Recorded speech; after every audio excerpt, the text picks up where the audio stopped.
पावसाळी रानभाजी महोत्सवामध्ये मी अर्चना आपलं स्वागत करते। चला तर मग सुरू करूया। आज आपण पावसाळ्यामध्ये ज्या रानभाज्या येतात त्याच्यातलं करटुलं ही भाजी करणार आहोत। ही करटुलं ही भाजी अतिशय पौष्टिक आहे, अतिशय आरोग्यदायी अशी आहे, औषधी आहे। सर्वातला मुख्य गुणधर्म म्हणजे ह्याच्यामध्ये औषधी गुणधर्म खूप आहेत या भाजीमध्ये। तर ही अशी करटुलं आपण आणलेली आहे। ही पहिली करटुलं मी मिठाच्या पाण्यामध्ये स्वच्छ धुवून घेतली, कारण हे जे काटे असतात या काट्यांमध्ये माती वगैरे साचलेली असायची शक्यता असते, त्यामुळे ती स्वच्छ मिठाच्या पाण्यात धुवून मी ही करटुलं चिरून घेतलेली आहे। त्याच्यानंतर मिरची, कढीपत्ता, कांदा, कोथिंबीर, ओलं खोबरं। तर हे जे करटुलं आहेत आपल्याला अगदी कोळी कोळी छान करटुलं मिळालेली आहेत। तर ती आता आपण पुढचं आणि पाठीमागचं देठ काढून घेऊन ती चिरणार आहे। हे जर असं जाड बी असेल तरच काढायचं, आणि जर अगदी कोवळं बी असेल तर काढायचं नाही। पण मी काय केलं, मी सगळ्याच याच्या बिया काढलेल्या आहेत, कारण जर थोड्याशा बिया राहिल्या तर वयस्कर लोकांना खायला जरा थोडासा त्रास होतो। तो विचार करून मी वयस्कर लोकांच्या साठी म्हणून करणार आहे। तर त्याच्यातल्या मी सगळ्या बिया काढून घेतलेल्या आहेत करटुलामध्ये, आणि मग ती बारीक लांब लांब चिरलेली आहे। अशा हे बिया आहेत, ह्या अशा सगळ्या काढून टाकायच्या।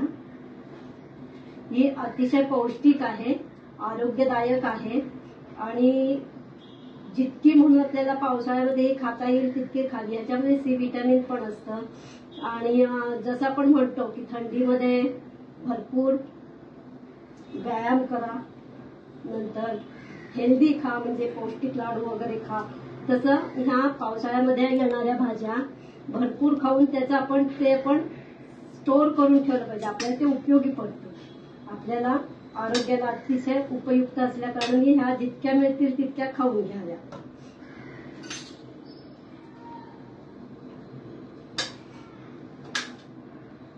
अशा पातळ लांब लांब फोडी केलेल्या आहेत। थोडस अगदी कोवळं असेल तर बी काढलं नाही तरी चालतं, पण मी सगळ्याच बी काढलेलं आहे। अशी आता ती चिरून होत आलेली आहे आपली भाजी। अगदी कोवळं आहे त्यामुळे याचं काही बी नाही काढत मी।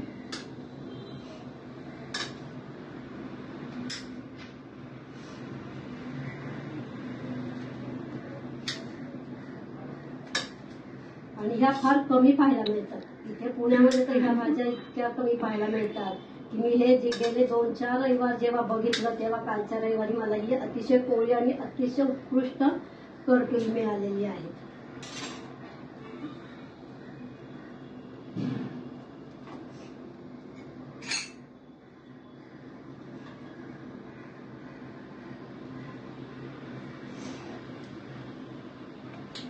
कढईमध्ये तेल घेतलेलं आहे, तेल गरम करायला ठेवलं आहे। तेल गरम करून झालं की आपण जसं साहित्य परत एकदा सांगते। हिरवी मिरची, कढीपत्ता, कांदा, बारीक चिरलेली कोथिंबीर, बारीक चिरलेलं करटुलं, ओलं खोबरं, आणि आता फोडणीसाठी तेल कढईमध्ये घातलेलं आहे। त्याच्यामध्ये मी मोहरी घालते फोडणीत। मोहरी, जिरं, आता मोहरी जिरं तडतडलं की मग मी मिरची आणि कढीपत्ता टाकणार आहे। शक्तिवर्धक, आरोग्यदायी, औषधी गुणधर्म भरपूर आहेत या करटुल्याचे। कोणी याला कंटोली म्हणतात, खूप वेगवेगळे नाव आहेत या भाजीची। करटोली असं ह्याला म्हणतात। मोहरी चांगली तडतडलेली आहे, आता मी कढीपत्ता टाकते, मिरची टाकते। मिरचीचं प्रमाण आपल्याला हवं तसं कमी जास्त तुम्ही करू शकता। हिंग टाकते, कांदा टाकते। आता जरा हा कांदा थोडा परतून झाला की मग त्याच्यामध्ये ही बारीक चिरलेली करटुली टाकायची।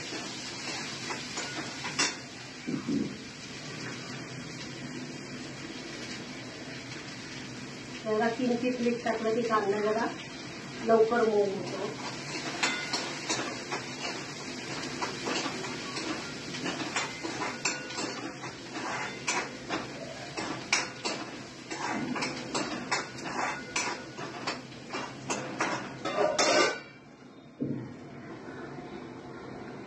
आता कांदा चांगला परतून झालेला आहे. हळद टाकली, त्याच्यानंतर बारीक चिरलेली करटुरी टाकली,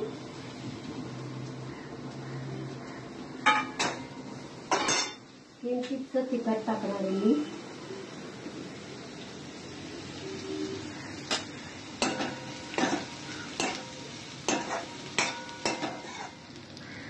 ही आपली करटुराची भाजी तयार झालेली आहे.